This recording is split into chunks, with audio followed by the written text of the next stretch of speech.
जम्मू कश्मीर के पहलगाम में 22 अप्रैल को हमला हुआ।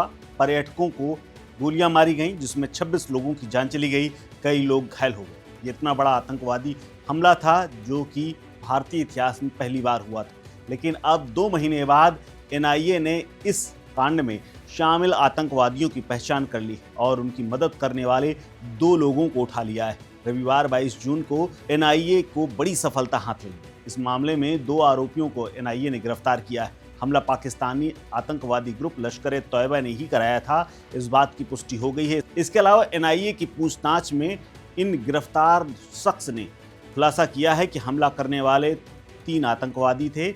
इस हमले में 26 लोगों की मौत हुई थी, 16 लोग घायल हुए थे और कई लोग अस्पताल में कई दिन तक भर्ती रहे थे। एनआईए अधिकारी बताते हैं कि गिरफ्तार आरोपियों की पहचान पहलगाम के बटकोट के रहने वाले परवेज अहमद जोधर और पहलगाम के हिल पार्क के रहने वाले बशीर अहमद जोथर के रूप में हुई। दोनों पहलगाम के रहने वाले हैं। दोनों ने हमला करने से पहले आतंकवादियों को खाना पीना और अन्य सामान मुहैया कराया था। दोनों ने हमले से पहले बैसरन मैदान के बारे में भी आतंकवादियों को पूरा नक्शा दिखा करके जानकारी दी थी और वहां जम्मू कश्मीर पुलिस या सीआरपीएफ की सिक्योरिटी नहीं, इस बात की भी इत्तला इन्हीं दोनों ने दी थी। आतंकवादियों ने इन्हें अपने ग्रुप में शामिल करते हुए इनसे मदद मांगी। दोनों का एनआईए की शुरुआती पूछताछ में ये पता चला है कि हमला करने वाले 3 आतंकवादी शामिल थे। तीनों पाकिस्तान के नागरिक थे और आतंकी संगठन लश्कर-ए-तैयबा से इनका सीधा संबंध था और उसी के ये मेंबर थे। एनआईए का कहना है कि गिरफ्तार दोनों आरोपी फरार आतंकवादियों के लोकल सपोर्टर थे, यानी स्थानीय मददगार, जिन्होंने आतंकवादियों को बैसरन मैदान में पहुंचाया था और 26 बेगुनाह लोगों का कत्ल करा दिया था। इन तीनों आतंकवादियों ने इन्हीं दोनों के यहाँ शरण ली थी। हालांकि अभी हमले को अंजाम देने वाले फरार आतंकियों की तलाश जारी है, लेकिन एनआईए अधिकारियों का कहना है कि वो जल्द ही हमारी गिरफ्त में होंगे या फिर मारे जाएंगे। अब जबकि फरार आतंकवादियों के लोकल सपोर्टर पकड़े गए हैं, तो फरार आतंकवादियों के बारे में भी बड़ी जानकारियां सामने आई।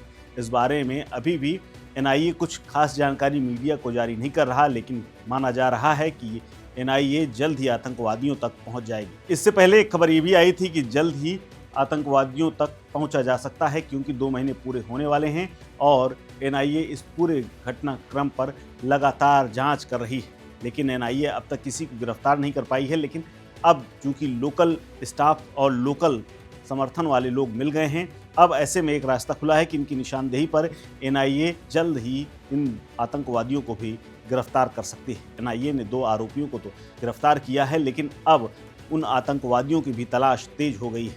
एनआईए की जांच के अनुसार परवेज और बशीर ने हमले के पहले हिल पार्क के मौसमी ढोक यानी झोपड़ी में 3 हथियारबंद आतंकवादियों को रोका था। दोनों लोगों ने आतंकवादियों को खाना, रहने और अन्य साजो सामान यानी बैसरन घाटी तक पहुंचने की रास्ते भी बताए थे, लॉजिस्टिक और अन्य तरह की मदद की थी। इस आतंकवादी हमले में आतंकियों ने पहले धर्म पूछा और उसके बाद उन पर्यटकों को गोली मार दी थी। एनआईए ने दोनों को गैर कानूनी गतिविधि रोकथाम अधिनियम 1967 की धारा 19 के तहत गिरफ्तार किया है। इस मामले में एनआईए से कई सवाल पूछे गए हैं। जवाब में एनआईए अधिकारियों ने अभी तक ये कहा है कि सिर्फ 2 लोगों को गिरफ्तार किया गया है, उन्हें कोर्ट में पेश करके रिमांड ली जाएगी, उनसे पूछताछ की जाएगी। इसके बाद इनसे पहलगाम अटैक की साजिश रचने से लेकर के उसको अंजाम देने तक के तमाम पहलुओं के बारे में पूछताछ की जाएगी। इनके फरार होने के तमाम मामलों के बारे में जानकारी ली जाएगी और आतंकवादी किस रास्ते से भागे, किस रास्ते को उन्हें पैसे देते हुए भगाने की कोशिश की गई और वो कहाँ हैं, इस बारे में भी पूछताछ की जाएगी। इनसे पाकिस्तान के रोल के बारे में भी